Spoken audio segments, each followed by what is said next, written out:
a minute to talk about the visual essay assignment. Now, this is something that we are going to talk about in class. I'll give some examples in class. However, I want to have this on YouTube in case you're working on the assignment and you're just trying to clarify what you're supposed to do or just remember exactly what's going on. So, some key things about this assignment. First of all, if you look at the percent of the grade that this is worth, it's 15%. That's a pretty significant amount. So, obviously, quizzes, reflections, and exercises adds up to more. However, that's a cumulative score of a bunch of different stuff added together, right? Visual essay, 15% by itself, which means it's something that you really need to put some effort into. If you look at the assignments, they each orient what you're supposed to do or how you're supposed to show your understanding in a different way. Quizzes, reflections, and exercises, basically a test. Are you coming to class, doing the reading, and do you understand what's going on? Do you understand the content? Sociological autobiography, you're taking the ideas from class and applying it to an experience that you've had or an element of your life. Visual essay, you're actually going out and researching or investigating the world, but instead of writing a traditional essay, you're doing something visual. So what do I actually mean by that? So you're going to choose a topic that interests you from class. Now you have some flexibility here, and I'll get to that in a second. But what you're going to be doing is you choose a topic that interests you, and then you want to explore it through going out and using your phone or using a camera if you're someone who's actually into photography, and taking photographs. So take 10 photographs that you think relate to the topic that you're interested in. Or, and I didn't used to do this, but say you're someone who's actually really into other types of art. Maybe you want to do some drawing to supplement the photographs or as a replacement for the photographs. Maybe you want to actually have other people do some drawings and that's part of the visual thing that you put together. Maybe you end up modifying digital images. You make a collage of sorts, or you get some images from other people and some from online, but you modify them to make your own. The key thing here is you can't just go on Google and search for something like redlining is a topic that we discuss, or gentrification, or sexualization of women in music videos. I don't want you to just do a Google search and say, here's the 10 things I found. That's not that interesting. But you go out and actually create something visual that shows or explores the concept. Then what you're going to do is you're going to have a title. The title can be very direct, it can be creative, but you're going to have a title for the paper.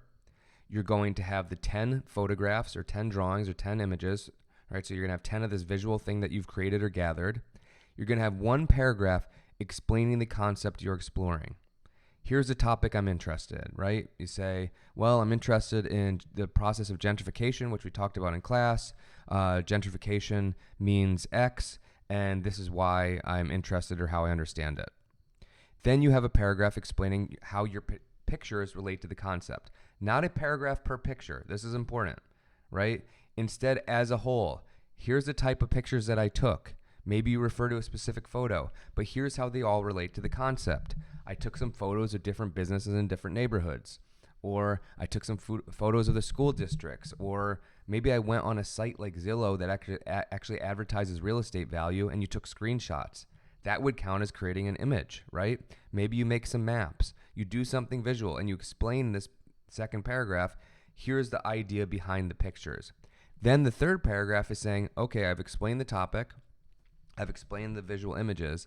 Now I'm going to show how they connect to each other, right? What do we actually learn? What do I actually illustrate? Here's where you can even be more specific in referring. Hey, in photo 3, you can see this.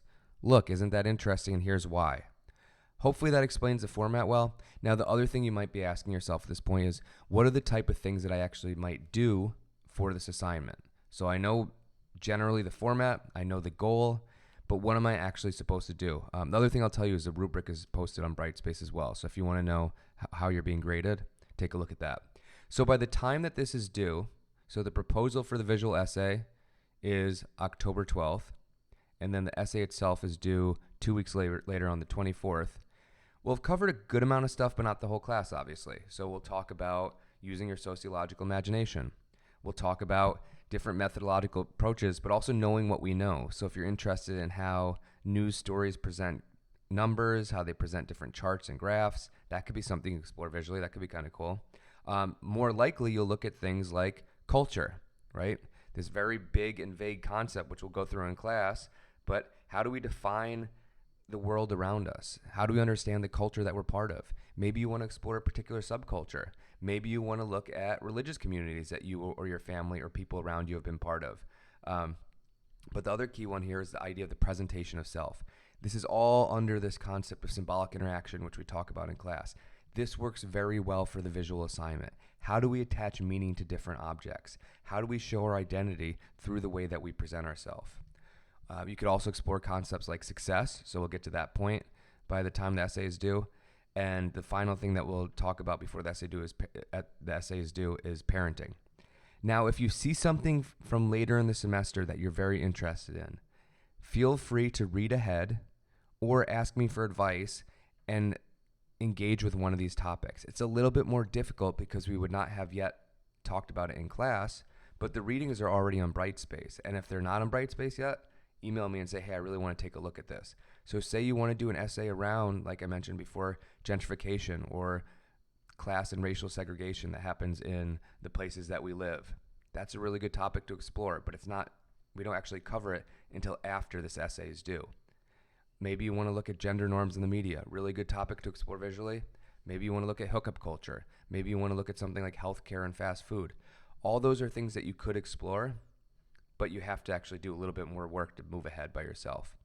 And then just in terms of examples, I didn't bring that many examples for this video, but you could see how people have put together these essays. Here's someone who explored sport as a subculture. So she looked at the fashion people wear. She looked at what happens at the actual competitions, how people decorate their hair to show they're part of a group. This was a really good collection and a pretty straightforward essay that someone did, I think, previous semester. Another person did an essay where they actually looked at the insecurities people have around their own body. So she interviewed people and said, what are the areas that you feel most insecure about and why? And then the people gave her permission to take a photo, and she'd actually mark it on the photo itself, which I thought was a really creative and cool way to do it.